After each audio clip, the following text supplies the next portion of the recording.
Shalom, today is February 6th and we've been at war for 123 days. Together, let's watch Channel 12 News, as many Israelis are watching in their living room this news in the evening. And the first story is about the hostage exchange agreement. It's been a week and a half since the discussions in Paris about the hostage exchange agreement. And we finally got an answer from Hamas. It seems like they are not withdrawing from their initial conditions to the exchange agreement, which is to completely stop the war. And here's Qatar, the Prime Minister of Qatar, that's a mediator between the two sides. And they're announcing Hamas's response. It says the response included a few notes, a few points that we'll not expand upon because it's sensitivity, but we're optimistic, Qatar says. And the Israeli reporter is saying Israel is not optimistic and Israel is not surprised. This is actually an expected response. He says the conditions of Hamas are unreasonable. It is to stop the war, that Israel forces will leave the Gaza Strip. And these are big conditions that Israel cannot agree upon. They're exaggerated. They're unreasonable. He says Hamas has a very strong card in their hand. It is the hostages. And they're going to use this card to try to stop the war. This reporter is saying that there's an Israeli senior official that says that the meaning behind Hamas's response is actually just negative. They are refusing the deal.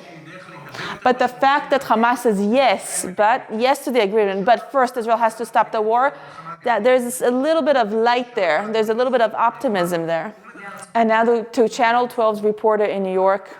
The reporter is saying that the New York Times publicized that there's a fear of the lives of 20 additional hostages in Gaza. These are in addition to the 30 hostages that have already been announced dead.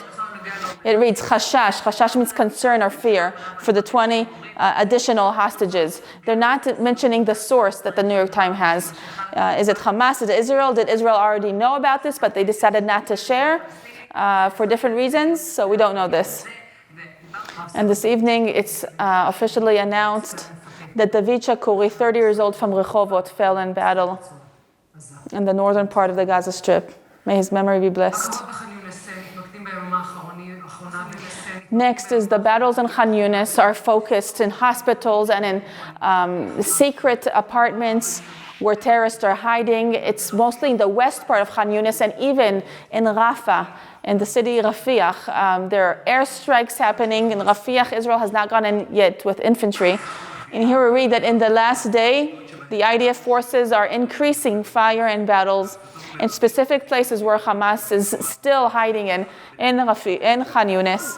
Amongst them are the hospitals. We heard this Gaza, he says the situation in Nasser hospital is very dangerous and the tanks are surrounding the hospital and crowning it, as you say in Hebrew. And the attacks and the battles are according to intelligence that the IDF has, and it's working together with the Air Force that is protecting the infantry and commander soldiers on the ground.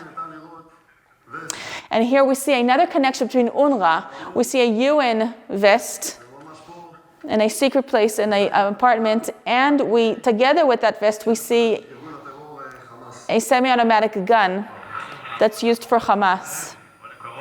These operations are based on intelligence that the IDF has, and the Air Force is working together with the infantry, the ground forces. The Air Force is guarding the infantry ground soldiers as they are targeting terrorists that are coming towards the IDF force that's in the area. Next is the Chief of Staff, Herzi Halevi, that it says that the purpose of the IDF is to investigate in a deep and thorough way, very, very thoroughly, about what happened on October 7th, not to leave anything uncovered, and to see what worked and what did not work that caused October 7th attack. Now to what the IDF spokesperson has to say, Daniel Hagari.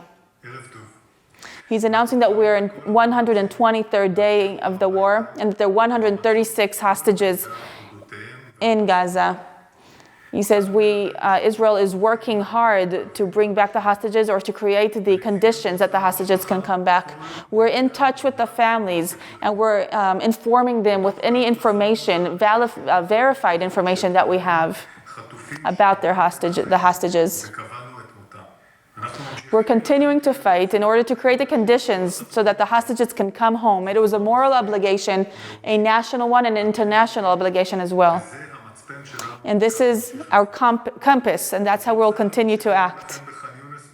The IDF is continuing to fight in Khan Younis in the southern part of the Gaza Strip. And Khan Younis commando forces are working underneath the ground using high technology, advanced technology, and intelligence. And even though the dozens of kilometers of the tunnels under Gaza, there aren't many more left that we don't know about. We found tunnels that in some of them hostage were kept and war rooms were at, and lots of intelligence was found. We found official documentation that connects Iran directly to Hamas and Yahya Sinwar. This is official documentations of the money passing on since 2020. Throughout all the years, it's a layout, a spread of the money, and it's more than $154 million from Iran directly to Hamas. And this is another example of the way Iran is outsourcing, you can say, terror across the Middle East. And the terror that Iran is creating in the Middle East is it's a global problem, not just for the Middle East. And we verify the information that we get with our allies around the world so they can see or check if this is true or not. We also found a safe with more than 20 million shekels in cash, in bags. And the address was very clear, it was for Hamas. Thanks to the intelligence that we find, and that's verified and checked by the intelligence of the IDF, we operate in Khan Younis and throughout all Gaza according to the intelligence that we get.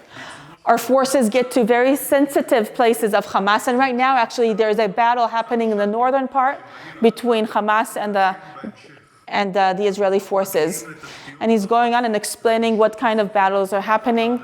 And for more updates and stories, please go to All Israel News. The war is continuing to go on. It's not stopping, even though it seems like it's all of the same news, but the soldiers there are still fighting and still finding terrorists and ammunition and tunnels that are all used against Israel. So for more stories, go to All Israel News and follow us on our social media. Like this video if you liked it.